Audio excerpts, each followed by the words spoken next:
दरअसल लोग मुझसे शिकायत करते हैं, मुख्यमंत्री जी क्या आप एक तरफा क्यों बोलते हैं, बैलेंस किया करो। मैंने कहा भाई जी बैलेंस करने के लिए ही तो एक तरफा बोलते हैं।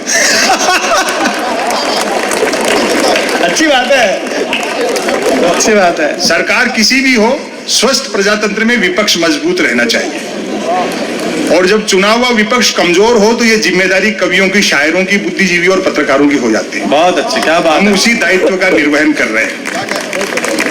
गांधी को लेकर के भी काफी कुछ कहा गया। ये मेरा निजी मत है कि नेहरू के वैज्ञानिक समाजवाद से अच्छा मॉडल हिंदुस्तान के लिए कोई दूसरा मुझे अभी दिखा नहीं, और गांधी साध्य है नेहरू के वैज्ञानिक समाजवाद के रास्ते चल करके गांधीवाद तक पहुंचने का। अब गांधी को लेकर के भी तमाम तरह की बातें हैं, लेकिन जीवन में सहज रहना चाहिए। आप ही के प्रदेश के एक भाजपा के बड़े नेता ने कह दिया था कि बापू का आजादी के आंदोलन में कोई योगदान नहीं रहा। हमने उसका बुरा नहीं माना कि भाई हो सकता है खुद के बापू के लिए कह रहे हो।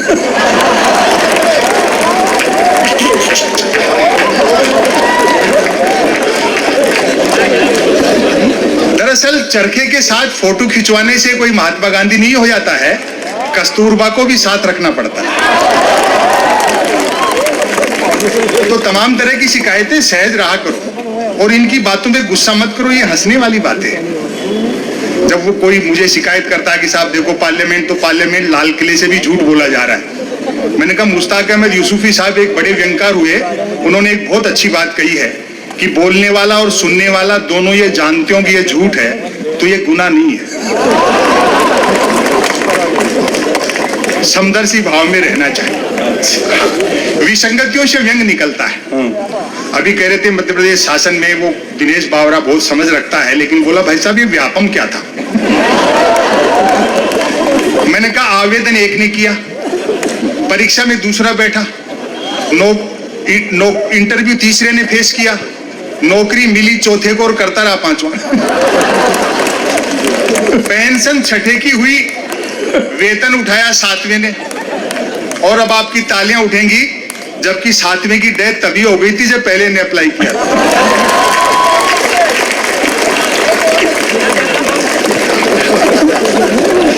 व्यंग कहां से निकलता है? अखबार आप पढ़ते हैं, खबर का शीर्षक देखो, हाँ। आज भारत के प्रधानमंत्री भारत आएंगे।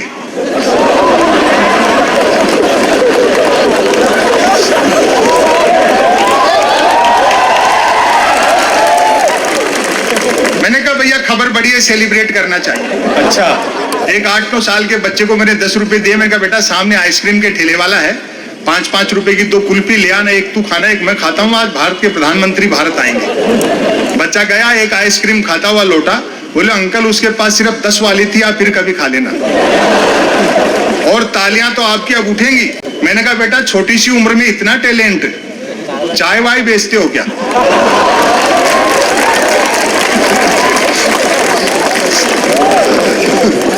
देखो दुनिया मोहब्बत से चलती है।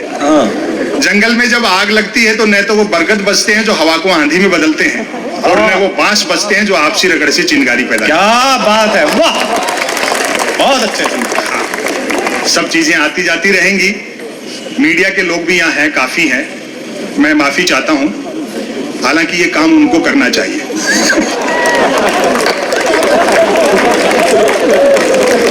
ये भी अपने दायित्व का निर्वहन पिछले कुछ समय से ढंग से निभा नहीं पा रहे। हालांकि गलती उनकी नहीं है जो अपने कैमरे और कलम लेकर के आए हैं, कलम और कैमरा उनको पकड़ा दिया और हाथ पीछे बांध दिए गए।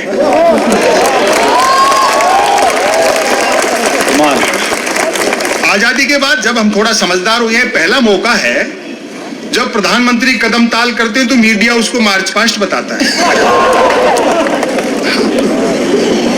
ये मीडिया का बड़ा भाग दिखता दिए के साथ है, लेकिन है हवा के साथ। क्या अच्छा है, बहुत अच्छा है। अखबार अपवाद भी होते हैं, कुछ अच्छा काम भी कर रहे हैं, आवाजें भी उठा रहे हैं, लेकिन 3 चीजों के लिए पढ़े जा रहे हैं: बिजली कटौती, उठावना और राशिफल।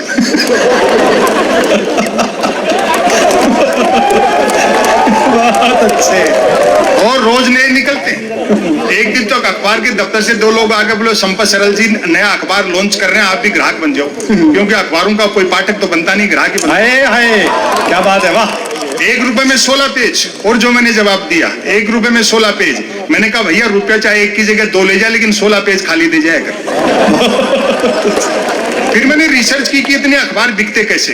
तो अचानक एक दिन एक अखबार के दफ्तर से फोन आया, बोलो संपत सरल जी आज आपका नाम हमारे अखबार में छपा। मैं बड़ा खुश हुआ, जी आपका अखबार कहाँ मिलता है? बोले हमारा अखबार कोई होकर नहीं बांटता है, जिस किसी का नाम छप जाता है दिन भर वही खरीद खरीद कर बांटता है।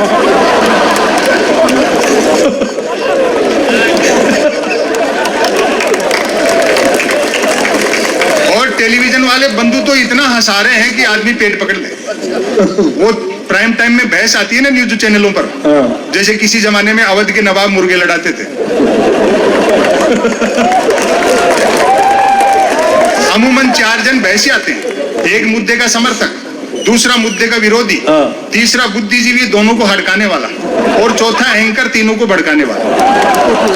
और अब आपकी तालियां उठेंगी, चौथा एंकर तीनों को भड़काने वाला। बहस होनी होती है गरीबी की रेखा पर और करते रहते हैं रेखा की गरीबी पर। अच्छा है। पूरा वैश्विक परिदृश्य आप देखो इस समय। कल यहीं की बात नहीं है, वो ट्रंप हो, पुतिन हो, आबे हो, जिनपिंग हो, वहां वाले हो या यहाँ वाले हो। जनता को लगता है कि राजा का चुनाव प्रजा करती है। दरअसल 10-12 मल्टीनेशनल कंपनियां मिलकर के जिसमें चाबी भर देती हैं। वाह क्या बात है, क्या हिम्मत है। जिस दिन उनका काम पूरा हो जाएगा उस दिन नीचे उतार देंगे। 2 चीजें हैं, बाजार और बाजारवाद। दोनों में अंतर है। बाजार हर युग की जरूरत है। बाजार का मतलब है जरूरत के हिसाब से चीजें बनाना, और बाजारवाद का मतलब है चीजें बना करके जरूरत पैदा करना। वाह।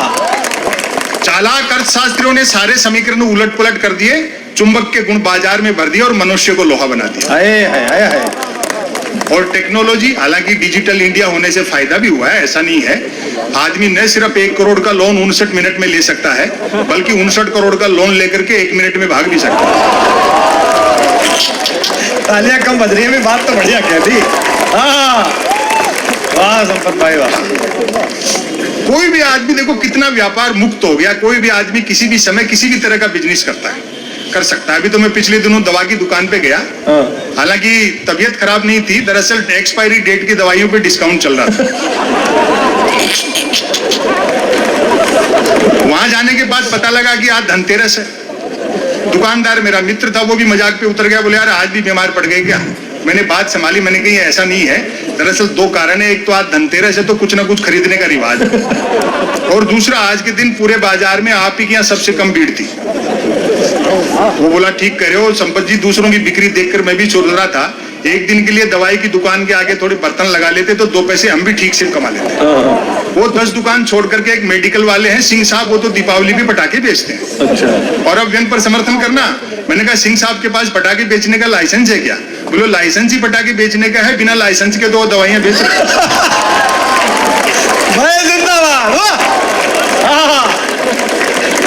क्या बात है। अभी डॉक्टर कुमार विश्वास कह रहे थे कि मैं जिस कॉलेज में पढ़ाता था, आदरणीय कमलनाथ जी उसके चेयरमैन थे। इससे ये भी शुद्ध हुआ कि पढ़े लिखे हैं।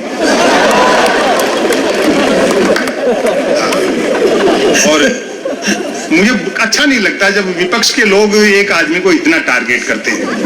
आपने प्रधानमंत्री जी की डिग्रियों पे सवाल उठाए, ये कोई अच्छी बात नहीं। भाई जब सैटेलाइट लॉन्च होकर के अपनी कक्षा में स्थापित हो गया, धरती के चक्कर काट रहा है, फिर क्यों डिजाइन पे बहस कर रहे हैं?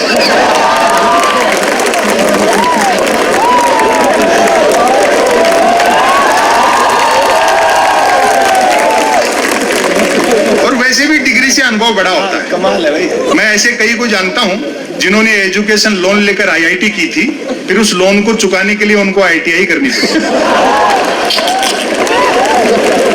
हालांकि बाद में पार्टी के 2 बड़े नेताओं ने बाकायदा प्रेस कॉन्फ्रेंस करके प्रधानमंत्री जी की डिग्रियां दिखाई, तब जाकर विपक्षियों का मुंह बंद हुआ कि हमारे प्रधानमंत्री ने न सिर्फ MA कर रखा बल्कि BA भी कर रखा। और आज ये डॉक्टर कुमार विश्वास होटल में पूछ रहे थे, बोले क्यों भाई जी, जब प्रधानमंत्री इतने पढ़े लिखे हैं तो मैट्रिक भी करी रखी होगी।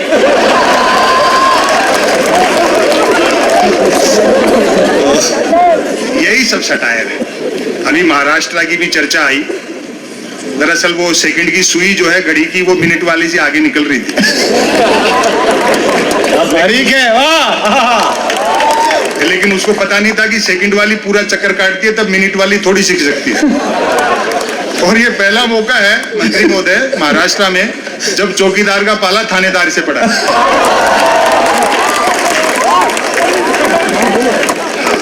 सत्ताएं आएंगी जाएंगी, मोहब्बत रहनी चाहिए, देश रहना चाहिए। पाकिस्तान, चाइना, इन सब विषयों पे तो कर्नल साहब बोलेंगे, क्योंकि ये तो आमने सामने चेहरे से चेहरा मिला करके, आंखें से आंखें मिला करके लड़े हैं। मेरे लिए ये व्यंग्य के विषय नहीं है। भाई उस पाकिस्तान पर क्या लिखना, उसकी जितनी आबादी है उतने तो अपने 24 घंटे फ्री वाईफाई के चक्कर में 4G टावरों के नीचे बैठे रहते हैं।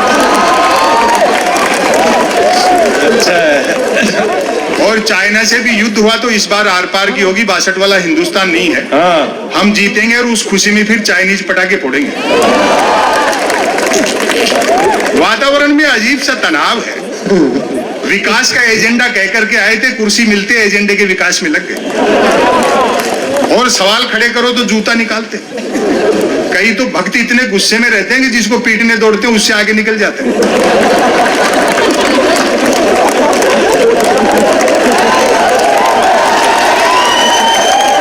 भक्त तो आप जानते हो ना, जिसकी आंखें तो होती है लेकिन दृष्टि नहीं होती। वो अंध भक्ति में इतना डूबा रहता है कि हर पत्थर को देवता मानता है।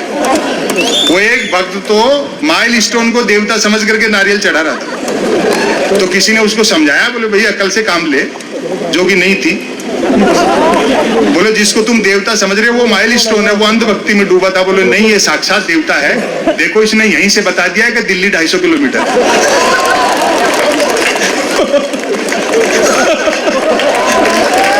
वाह, धन्यवाद, क्या बात है। ये नौजवान दोस्त बैठे हैं, बुजुर्ग लोग बैठे हैं, अपने परिवार के और छोटे बच्चों को समझाओ कि ये सोशल मीडिया पे इस तरह का काम है, ये आपका समय, श्रम और बुद्धि को नष्ट कर रहा है, इससे कुछ हासिल नहीं होने जाने वाला है।